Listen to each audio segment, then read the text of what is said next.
À travers cette vidéo, nous allons voir ensemble comment appliquer les règles de Bioche. Donc, dans un premier temps, on va rappeler la définition. Donc, si notre fonction qui s'exprime en fonction de cos x, sinus x, dx est invariant par le changement de variable de x qui associe moins x, on posera le changement de variable t égale à cos x. Sinon, si c'est invariant par x qui associe pi moins x, on posera t égale à sinus x. Et enfin, si cela est invariant avec x qui associe pi plus x, on posera t égale à tangente x.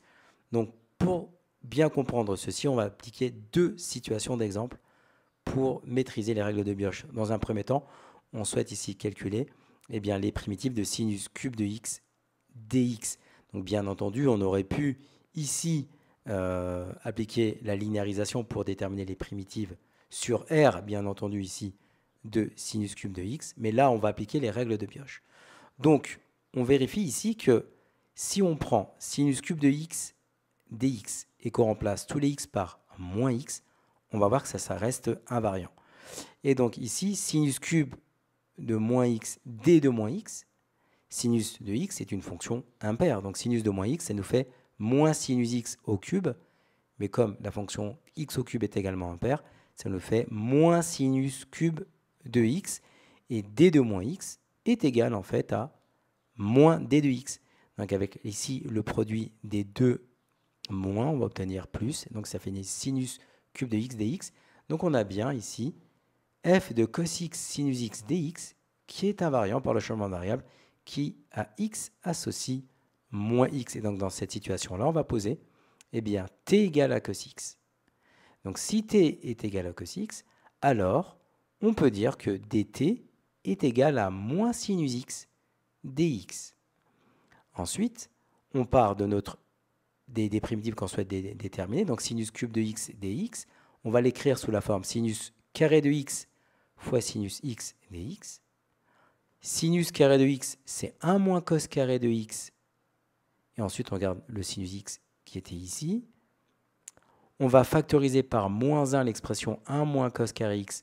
Donc c'est moins 1 plus cos carré de x. Et le moins, on le distribue pour le sinus x qui nous fait maintenant moins sinus x.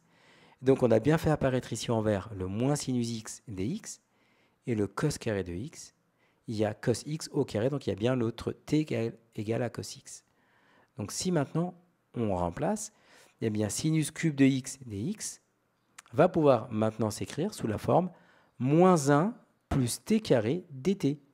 Et il est beaucoup plus facile de calculer directement les primitives de moins 1 plus t carré dt que sinus cube de x dx. Donc on aura moins t, pour les primitives pour moins 1 plus t carré, ça va se transformer en moins t plus 1 tiers de t cube plus c, avec c qui appartient à R.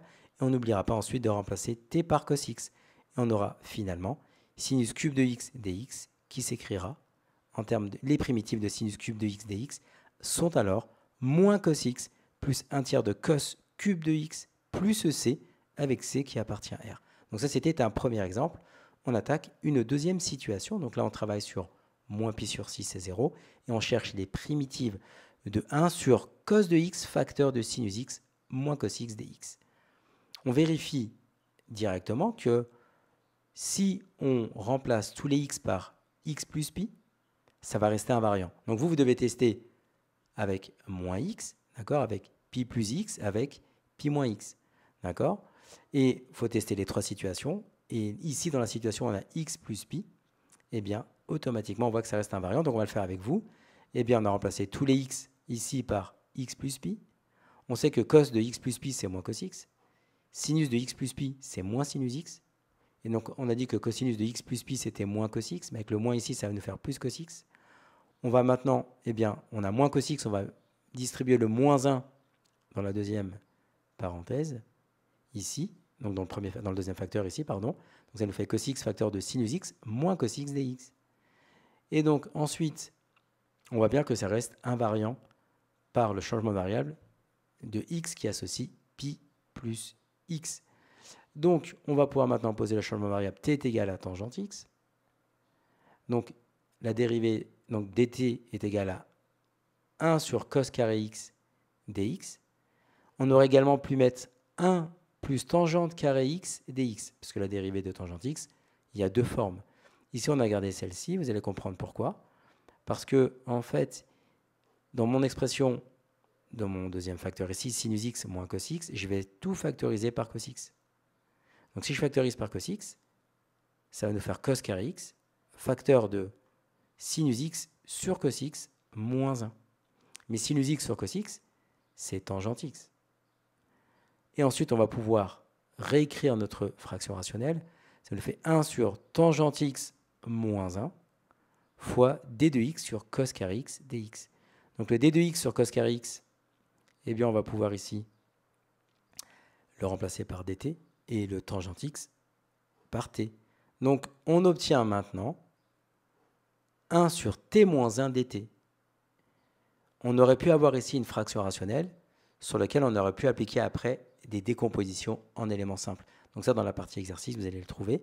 Là, dans la vidéo, on a directement une fraction rationnelle, donc on est une primitive usuelle. Donc en fait, ici, les primitives de 1 sur t moins 1 dt sont les primitives de la forme ln de valeur absolue de t moins 1 plus c avec c qui appartient à R. On n'oublie pas ensuite que t est égal ici à tangente x.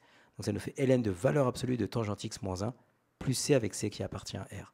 Donc à travers cette vidéo, nous avons vu comment manipuler les règles de Bioch.